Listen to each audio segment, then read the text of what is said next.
Dalam bacaan yang diperdengarkan oleh gereja kepada kita hari ini, sekurang-kurangnya ada dua bagian. Yang pertama, berisi pemberitaan Yesus bahwa Yesus akan segera diserahkan pada penguasa, kemudian dibunuh, namun Yesus juga mengatakan, namun akan dibangkitkan pada hari yang ketiga.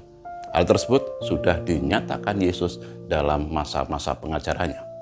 Kemudian yang kedua, peristiwa yang menurut saya cukup dramatik ini, yaitu suatu saat ketika Yesus dan Petrus datang di Kapernaum, seorang pemungut pajak Bait Allah datang pada Petrus dan bertanya, apakah gurunya tidak membayar pajak? Yesus sebenarnya bisa saja memang tidak membayar pajak, karena rumah Allah, Bait adalah rumah Bapaknya. Selain itu, waktu itu banyak orang juga yang tidak setuju setiap orang Yahudi dewasa harus membayar pajak. Para pengajar, tokoh-tokoh agama tidak seharusnya dikenakan pajak juga. Yesus sebenarnya bisa membantah tidak perlu membayar. Namun Yesus tetap mau membayar. Apa alasannya? Supaya tidak menjadi batu sandungan bagi mereka. Permasalahan yang terlalu sederhana tidak perlu dibesar-besarkan kalau hal tersebut hanya akan menimbulkan hal-hal yang tidak baik. Sama halnya sebenarnya, kalau kita berbicara memang harus berbicara hal yang benar, tetapi tidak semua hal yang benar harus dikatakan. Kalau hal-hal yang benar itu dikatakan akhirnya menimbulkan batu sandungan, ada baiknya orang memang sesekali diam. Ada baiknya sesekali orang itu mengalah, apalagi untuk hal-hal yang tidak terlalu prinsip. Tetapi yang menariknya adalah Yesus waktu itu dan Petrus tidak membawa uang sama sekali.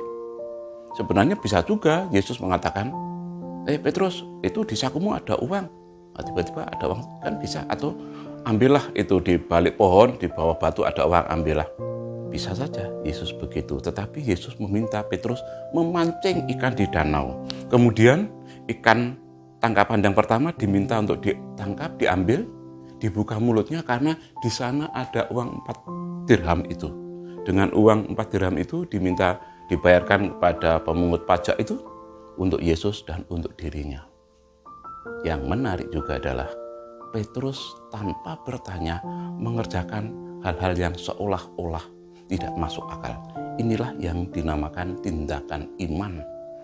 Dalam hidup kita, ketika kita mengalami hal-hal yang mungkin kita anggap tidak menyenangkan, harus melakukan sesuatu hal yang menurut kita sebenarnya tidak perlu kita lakukan, tetapi ketika kita mau mengalah, suatu saat kita akan melihat keajaiban Tuhan.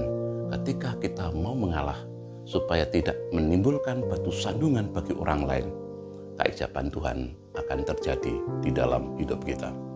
Mari kita refleksikan, apakah selama ini kita selalu ngotot mati-matian memperjuangkan hak kita, sementara kadang-kadang mungkin kita lupa juga dengan kewajiban kita.